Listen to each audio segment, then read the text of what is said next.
Emotional verbal abuse is hard to unlearn. I still find myself fighting the urge to omit or straight up lie to avoid conflicts that wouldn't actually occur. Luckily, my soul is very patient with me as I try to break the attitudes and fears I developed through a long period of abuse, but also be patient with yourself. Those scars run deep, but you're already doing great just by acknowledging the habits. I was the inverse with one of my exes. Basically, I had this internal need to always be correct in any argument. It wasn't only with her or anything. I just have this inability to let some things go when I know I'm right. It's just kind of how I am. I didn't know how to pick my battles. It definitely contributed to us eventually growing apart. I've gotten better at accepting when I am wrong. But it was definitely a learning process. And I still struggle with it from time to time.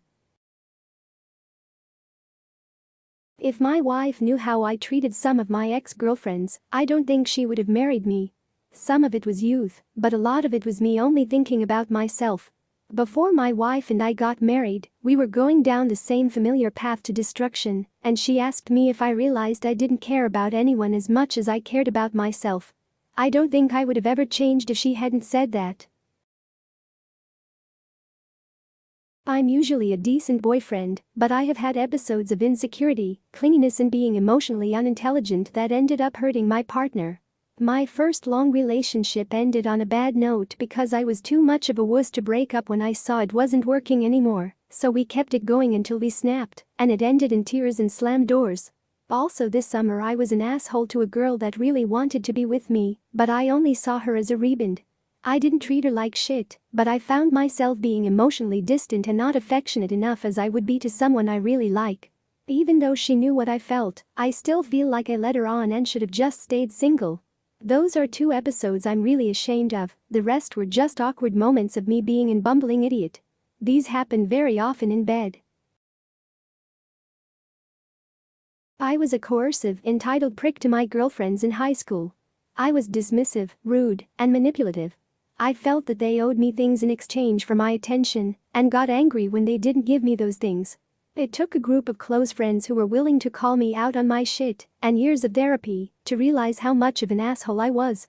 It's honestly the best thing I could have done because it helped me learn to be a functional, healthy human being. I'm not perfect, I won't ever be perfect, but I am better than I was. That's the best that I can hope for. I was only a shitty boyfriend during my first relationship. Also my longest one. Also my best one. See, my ex and I met this summer between junior and senior year. She was an exchange student. We met at the county fair. She was from Italy and I'm being Italian-American gave us something to talk about. Didn't take this 17-year-old us very long to fall in love. It was the kind of sweet, innocent, I just want to make you happy kind of love. School let out and she had to go back.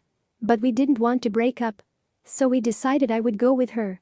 I ended up in Italy, winning over the heart of her father immediately, and a sense of undeserved, unprovoked hatred from her mother.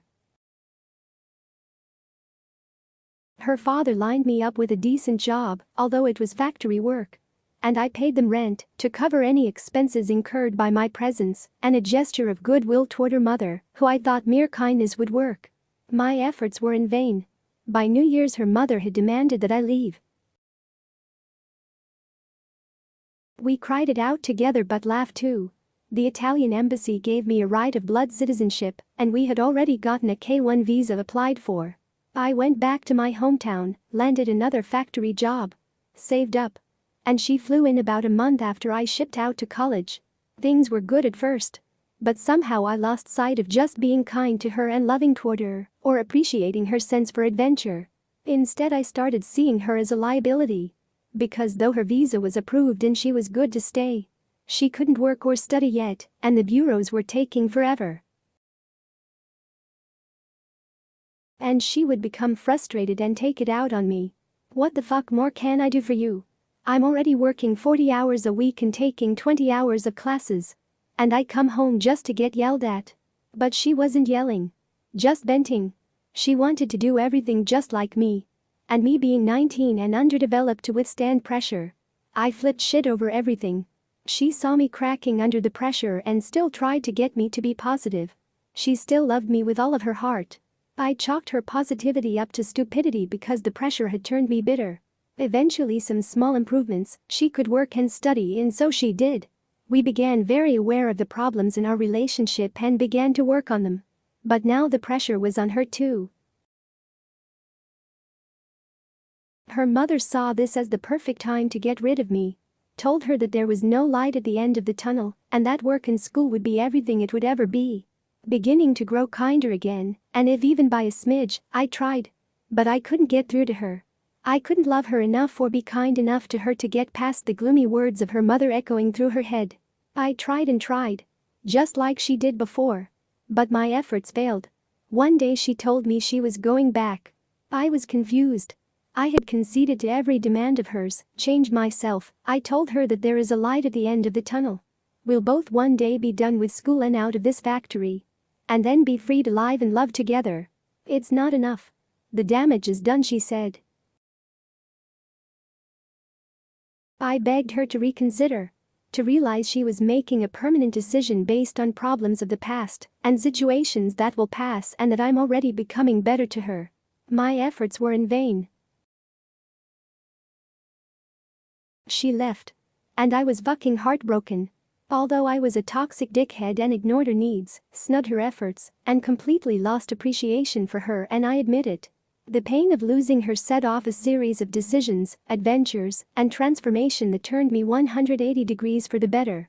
I am wiser for what I've done. She would be welcome back with open arms today. And if not her but another, the experiences have made me better. I will not hurt the next girl who loves me. If another one ever does. Sometimes I think that the shitty experiences I've had in dating since then are a form of karmic penance for me to pay for breaking her heart because she was so good. That somehow the only way for me to make it right is by resigning to be alone. I have trust issues, I can't open up emotionally to anyone, and I have crippling social anxiety.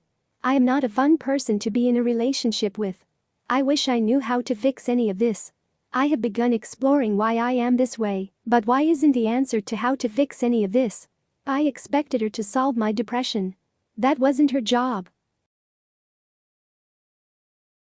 I had an ex that needed a therapist, and I was so relieved when he found one. Until then I was carrying so much of the weight of his worries. I did damage control before he knew there was a problem. When we would talk about our day, he would mention little things that I knew would set him off if he recognized that it would potentially hurt him, and then he'd spiral.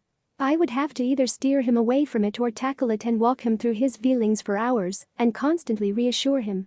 By the end of 2+ hour conversations he would feel lighter and better, while I'm drained because it would be 4 a.m. and I had class the next day. This happened every week. When he got a therapist I was so happy that I could focus on myself, but I felt like it was selfish. Then he had to leave that therapist because of issues with their office not communicating with insurance companies. I begged him to see another therapist, and he said he wanted to figure it out on his own. I felt my heart sink, and then he would be calling me again, and I felt that I had to carry him to prevent him from going to the hospital again.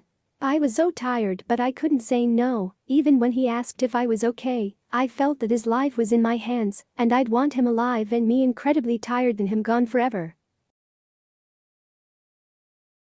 Long ago, I was a shitty boyfriend to several girls because I wanted to be nice all the time. It was important to me that people thought I was nice. So when a relationship wasn't working out great and it was time for us to move on, I didn't have the guts or true compassion to break things off. Because that wouldn't have been very nice. Instead, I'd purposefully act aloof or disinterested or annoyed in the hopes that the girl would get the hint. It must have been very confusing for them. Of course, trying to be nice in this self-serving way was the exact opposite of kindness. I was afraid to hurt someone's feelings, and that cowardice caused even more hurt. I grew out of that eventually. But if someone's reading this and it hits close to home, think about this. Breakups suck, but people get over them. Do the right thing and be honest to people. Yeah, I'm kind of in this situation now, but on the receiving end. My BF and I were doing great, but for the past week or so he hasn't really reciprocated my showings of emotions, and it just hurts. Like, I'll text him good morning every morning, and he'll wait for hours to get back to me. Today he read it, but didn't respond to me, so he never even got back to me. I text him good night, I love you every night too, and he's just been responding with GN. It give he expects I'll get the hint or something, but I'm not getting the hint. He told me he was busy with finals, he was struggling with ADHD, and that he was trying to rekindle friendships he had put on the back burner when we had new relationship energy. It give he expects me to take the hint after having given me that explanation. I actually spoke to him for the first time in like 4 days over Discord yesterday, and he seemed annoyed with me. When I actually not messaged him good night, he replied good night and he hung up before I could say I love you. If you want to break up with your GF, don't expect her to take hints from you being an asshole. I'm still very much in love, and I don't want to break up with him, so if he isn't actually busy with finals, rekindling old friendships, and struggling with ADHD, he shouldn't have told me that, and he should have just broke up with me. If he was telling the truth, I guess I'll figure that out when he's done with finals on Wednesday. His unresponsiveness and lack of reciprocation is making me super depressed though, because I don't want to lose him, and I feel like he's slipping away for no real reason. Before Thanksgiving break we were doing wonderful in our relationship, but all of a sudden he's really distant now that the break's over. Does it sound like he's doing this wanting to be nice, so not breaking up, but expecting her to take his thing? I hope not. Like, I know it's finals week, and it'd be a dick move to break up with your GF during finals week, but acting distant is just depressing me the hell out. I can't focus on my schoolwork at all, and I don't even want to stay awake. All I'm thinking about is what I could have done wrong, what might be going through his mind, and about the future instead of essays and tests that are coming up this week. I used to be pretty manipulative by ignoring or straight up breaking up with my girlfriends when I didn't get my way. Of course they'd come running back to me apologizing for something that wasn't their fault at all. Typical emotionally abusive relationships. All of these really hurt to read. Keep hoping I'll read one and recognize my ex's voice.